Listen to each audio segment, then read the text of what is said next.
Hello, good afternoon. My name is Mario Hines. I am 37 and I currently work at the Metropolitan Opera in the extra chorus. Yes. And what did you do to get to that point? Like what were the steps in the process to get there? Well, obviously, go to school, take voice lessons, um, go to school, take voice lessons, and do random shows, sing in the choir. It's not just, it's hard to explain outside of just like, well, you go to school, you train, you take voice lessons, you get your master's degree, and you kind of hope for the best. Yeah. Because my track, considering where I want to end up, was not linear at all. Right.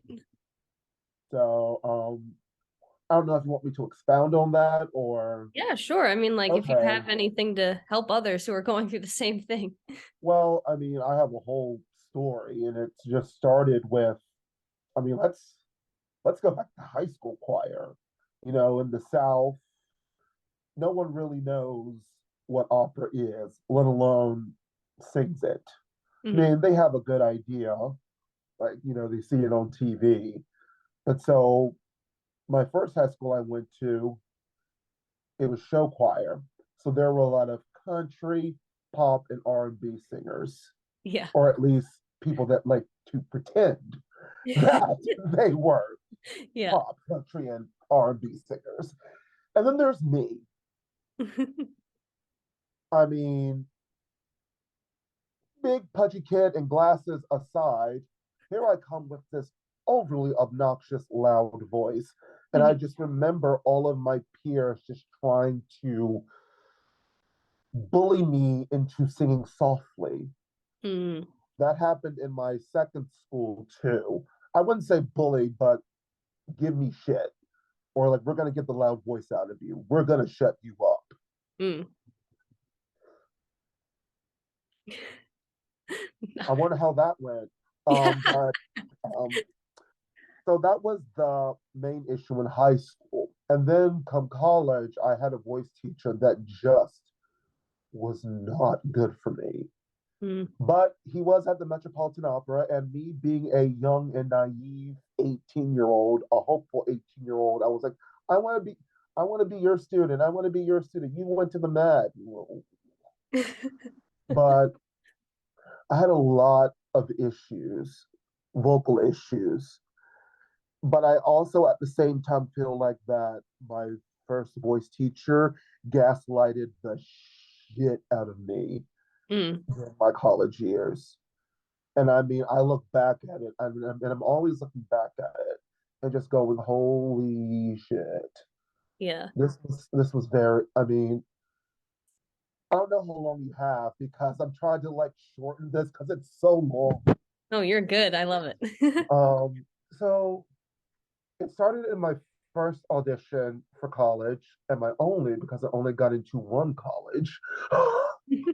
And according to my old voice teacher, he was like, when we first heard you, we didn't want to accept you because you had so many vocal issues and you just hit that one high note at the end and it was perfectly lined up and everyone was like, we shouldn't take you. And I was like, you know what, I'll work with them. And you know, all the other faculty was like, well, that's your student, then have fun. Turns out that never was true. The Mm. department chair, after when I went to come and do a talk 20 years later, was like, that never happened. We loved your voice. We thought you were a wonderful student. Because that voice teacher, when I graduated, told me, well, you didn't establish yourself as a student, but you did graduate. Wow. Yes. And the ironic thing is that I'm the only one in his studio from that particular school that actually has done something. Hmm. I mean, yeah, you see what I post on Facebook. So Right.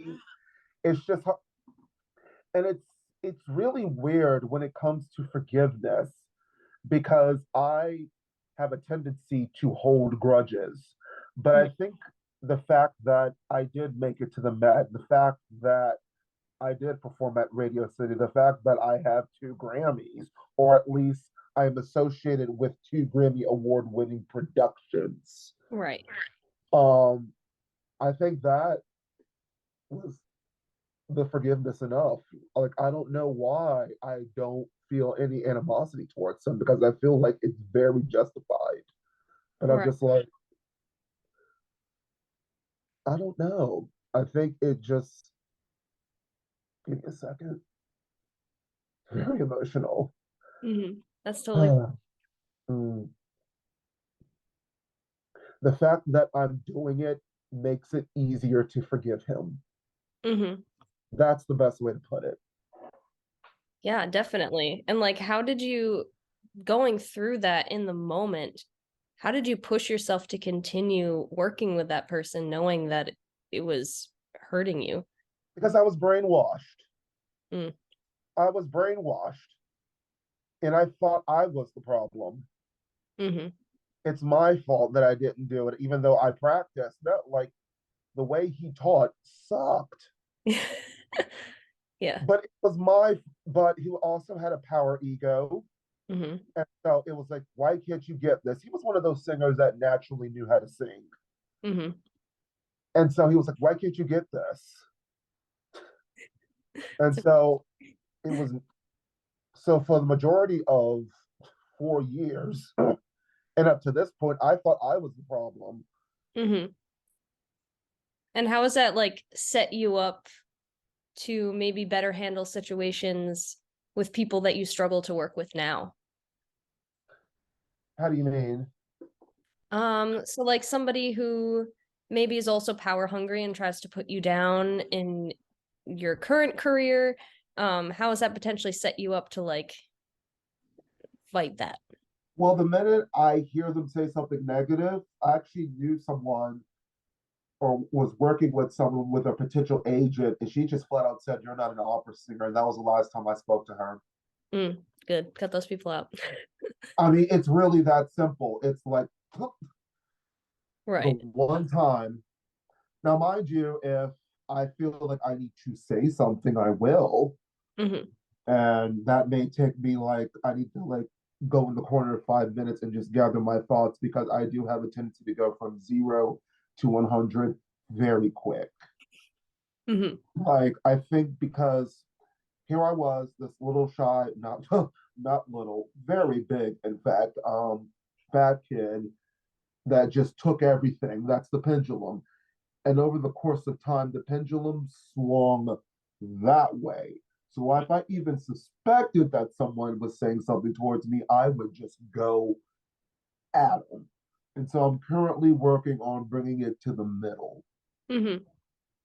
and using my words. Mm-hmm. And what has helped you get to that point or helped you work towards getting to that middle ground? Um, Therapy, medication, um, also just looking at what happens when I do go to that other place and just realizing it never really resulted in anything beneficial. Right. Yeah. And do you have like different things you do to help calm yourself when you're in that zone? Well, in a perfect world, it would be to walk away. Yeah. That usually does not happen. Thankfully, I'm coming out as an introvert or Mhm. ambivert, so I usually don't even deal with people.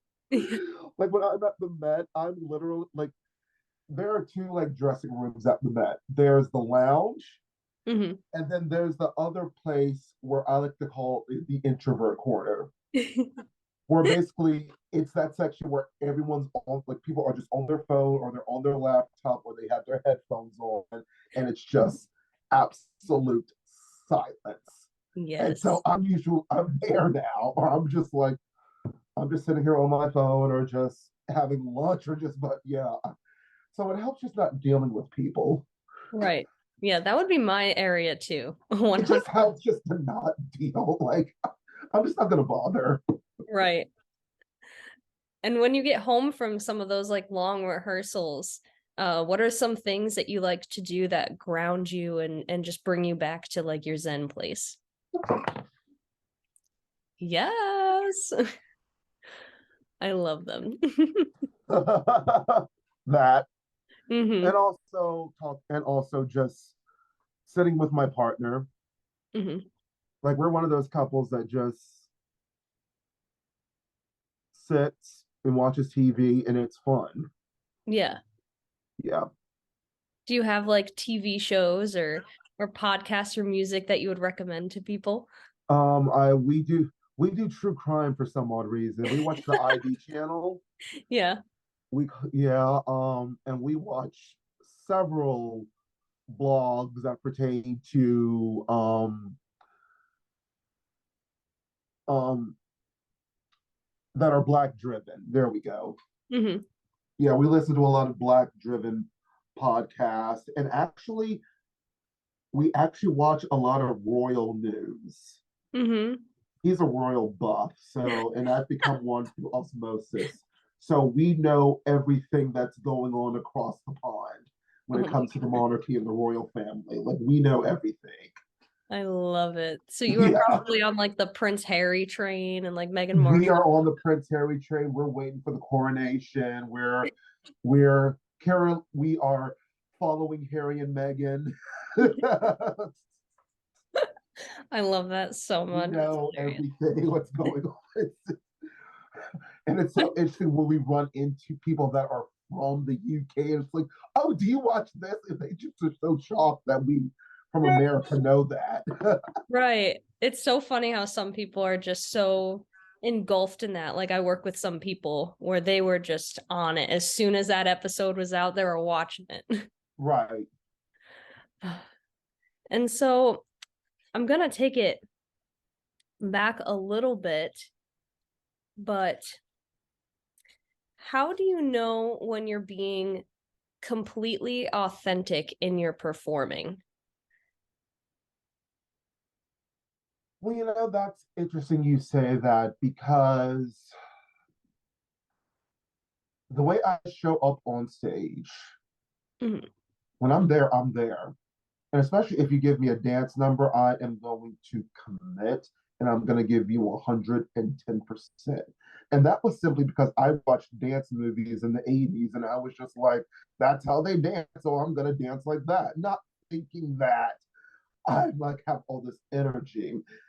I think the thing about me is that, and I'm just saying this from what people have told me, not what I necessarily believe in myself, although it's very positive. It's just that I just have this magnetism on stage that even if I'm in the chorus, you can still kind of spot me. And that has been a potential turnoff to colleagues because it seems like I'm coming off as trying too hard. Now, mind you, I can understand where that comes from, but it's just like, I don't know if it's just like, if I'm, the thing is, I do what I do. Mhm. I do what I do. But I think the difference is now is that I'm more aware that there are other people on stage. Yeah. And so I always like have to like, okay, I always try to practice spatial awareness because it's not always about me. And I think that's where they were coming from, but not necessarily knowing how to explain it. Right. But being my authentic self is giving that 110%, although I'm learning that there can be levels. My acting coach says, even at your five, you're still, even at a five, your five is everyone else's 10. Hmm. So bring it down to a three. Yeah. And I totally get what she's saying. And so I've learned to, as I get older, that I don't have to put it all out there. There are levels that I can, like, there are levels to it. And I can pick and choose when I want to really show up and show out, and also not give myself the pressure to always be 110% for the whole production. Right. But I do have that power, as I like to say. Yeah. So I think that's really where my authentic performer, I think I'm not there yet. I'm Hmm. not there. I'm close to finding where that is. I'm close. I'm still learning. But I think to answer your question, I believe it's just the ability to pick and choose the energy levels and really have control on the stage and not just feel like I have an out of body experience once I'm on stage. Because there Right. are times that I've done stuff, I've done stuff on stage and then went backstage and I was like, what just happened? Yeah. Yeah. And so it's still in construction, figuring out what that authenticity looks like, but we've definitely gotten closer. Right. It's always a work in progress. I mean, It really is. you're never done learning when it comes to performing. Like, Never, never. Although some people feel like they've arrived, but that's another topic. yeah. And like you talked about watching a lot of like dance movies in the 80s, and when you were younger, who were the people that you looked to and thought, wow, they are successful and like maybe found inspiration from? Huh. Well, I did listen to a lot of opera when I was 15. Hmm. But a lot of my childhood, oh, I'm trying to think. Did I have like famous people that I wanted to be like? Actually, I don't think so. No. Hmm. I knew I want I knew I wanted to be famous. I knew I wanted to be in the performing industry. I didn't necessarily think I had any particular person that inspired me, but there were certain films that Hmm. inspired me to want to do or to want to be in the industry. And one of the main movies was a movie that wasn't really fairly popular called Fast Forward. And Hmm. there was a huge dance scene in there. And I remember being 11 watching it. And I'm just looking at that TV and I just said to myself, I have to dance like that. Hmm. I have to dance like that. Yeah. And so I, re- I recorded it on the VCR and then I spent like every day for like 3 months learning those steps. So Hmm. I self so it, I self I'm mostly a self-taught dancer. Hmm. That's impressive. I can't dance like at all. So yeah, there was no specific thing that inspired me. It was just watching a lot of like more so shows and movies Hmm. and certain scenes from movies that inspired me, not so much one person. Right. Yeah. And do you have other like specific movies or scenes that you would recommend right Grease, now? Evita, and you're gonna laugh when I say Rocky Horror Picture Show Mm-hmm. and Clueless for whatever uh, inspired me to be a Valley Girl. I wanted to be a Valley Girl for a long time. Love it. I I used to love have a low.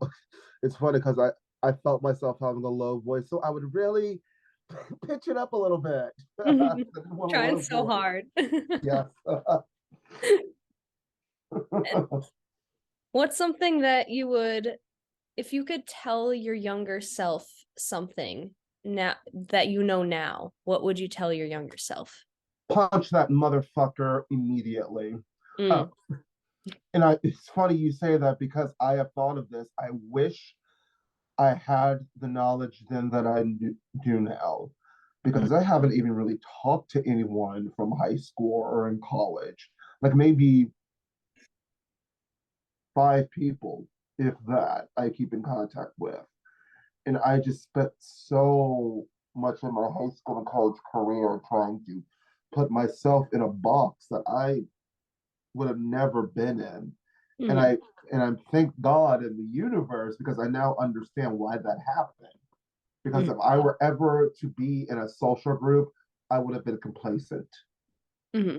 Like I've made it. I'm in a clique, I'm in a group, and I wouldn't have really felt the need to focus on my work. Mm-hmm. And so I felt like I had to I had to have I had to not be in a social group or a clique or be the loner because I have to be here in New York singing at the Met with Right. 3 Grammys.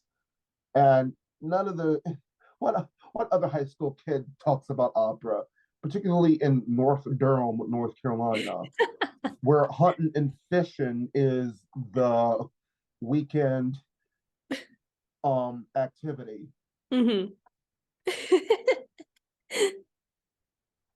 I'm over here playing Sims, talking about opera, talking about musical theater. I couldn't relate to anyone. Yeah.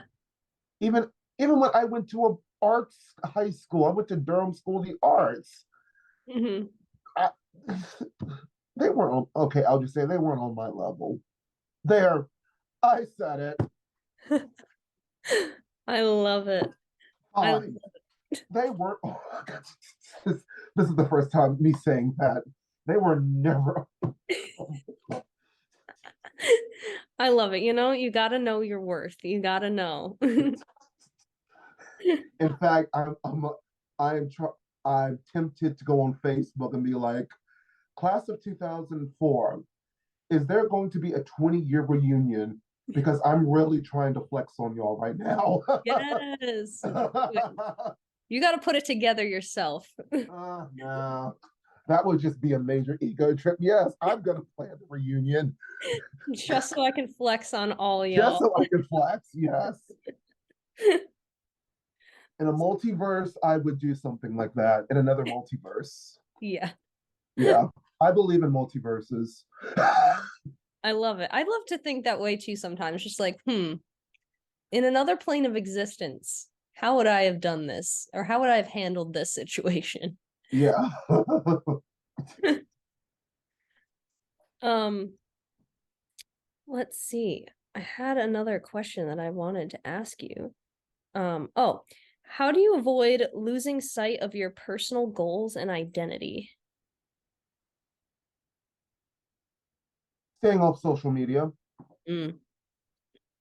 even because I remember I'm on my second weight loss journey right now, and I'm doing really well with it. But Mm-hmm. what I would used to do when I would go for a run or when I go work out, I would go on Instagram Oh my and God. I would just scroll through hot models, people that I should, people that I should aspire to be. Mm-hmm. So that's like to give me fuel to okay, I need to be like that. I need to be like that. So that's what I need to work towards. Mm-hmm. And what I'm doing now is we're gonna do this my way. We're Mm-hmm. not gonna look at social media. We're not gonna compare. And I talk about being on my level, and it's just like half of these people I'm comparing myself to couldn't even be on my level, even on their best day. Yeah. Why am I like? They may be muscular, but god damn it, I have 2 Grammys. I've been at the Met, I've been at radio, and the reason why I'm always saying you've been at the Met, you've been at Radio City, it's not because I am trying to rub it in people's faces, but I need to remind myself. Right. That's what it boils down to. Mm-hmm. This has nothing to do with, oh, I need to prove myself anymore. Because I'd be lying if I didn't say that was a thing in my life. Let's keep it real. Right. But just I gotta remind myself, I'm the shit. I gotta keep putting my crown on. I gotta, you know, you can lose the weight, but god damn, not every not everyone could say they got a Grammy. Not like so it's really more so when I say things like that, it's really just to keep myself afloat, Mm-hmm. to remind to remind myself of my power. Mm-hmm. Because social media will make you, social media is the devil. It It's is. the devil incarnate. That's what I believe. You know, God gave Jesus, and I think devil made social media. Yeah. That's the antichrist of social media. So I agree wholeheartedly. I feel like I'm constantly, especially Instagram, yeah. just going on there and comparing myself to what everybody else is doing that's my age. I mean, like, oh, they got that job or they got that audition or that role or wow, they're engaged or married or have kids. And I'm thinking, whoa, I don't have any of that. But Uh, just reminding, like, it's good to remind yourself and have those self affirmations of like what you have accomplished or how far you have come. Um, because everybody's path and timeline is different. right. Exactly. Mhm. And so you'll get there, you know, if you continue and you continue to work towards it. You know, your journey is not on it's on your timeline. Take your Mhm. time. Take your time. You have a whole life ahead of you. I have my whole life ahead of me. I Yeah, mean, so just because it hasn't happened yet doesn't mean it won't. right. And I got to remind myself that too. Yeah. I feel like that's also just a big thing with performing. Because I know I've talked about it in a couple previous episodes, but like we're our own worst critics. So that's pretty typical to just kind of like be putting yourself down or talking about a performance that you did and like, oh, it's just I think I could have done that better. Wow, why did I do that? Um, so just learning great ways to like fight or like redirect those intrusive thoughts. Yeah, and I'm still working on that. So if you're going to ask how I do that, I can't answer it because it's still that's still a work in progress. Yeah. And like, I mean, if if a friend talked to you in the same way that you talk to yourself sometimes, how long would you be friends with that person? But that person would have been dead, Yeah. or at least badly injured. Yeah. Yeah, but actually, I'm getting better at not being my own worst critic. And in fact, I'm actually like I think what's happening is that I've been at this long enough to know what I did right and what I did wrong. Hmm. And so I'm never going to be like, oh, was it good? Was it good? Was it good? Like, even sometimes after an audition or a performance, I'll say to myself, okay, we'll talk about it. Yeah. We know what we did right. We know what we did wrong. We know what could have been better. Right. Mm-hmm. It's, I mean, it's good to know too that, even with someone as like established as you, like nobody's just like, well, okay, I made it. I did it. I did the thing. Like you still are constantly like working on yourself and that's fantastic. Yeah. And I still don't know how I made it this far. Oh, I look because I've been in New York for 10 years Hmm. and just the grind of it all. Like I see why people quit. I see because I was one of them. Hmm. I mean, there's just something to be said about sticking it the fuck out. Honestly, Yeah. there really is something to be said about sticking it out. I mean, a lot of people say, "What's the secret? What's the recipe?" And I'm just like, duking it out. Yeah. That's what it really. I mean, I would say 85% or maybe 70% of longevity in this business. Hmm. You really got to be in it for the long run. Um, but yeah, I think it's like helpful too when you have a very bubbly and just fun personality where people want to work with you, like Mhm. Or people try to do that.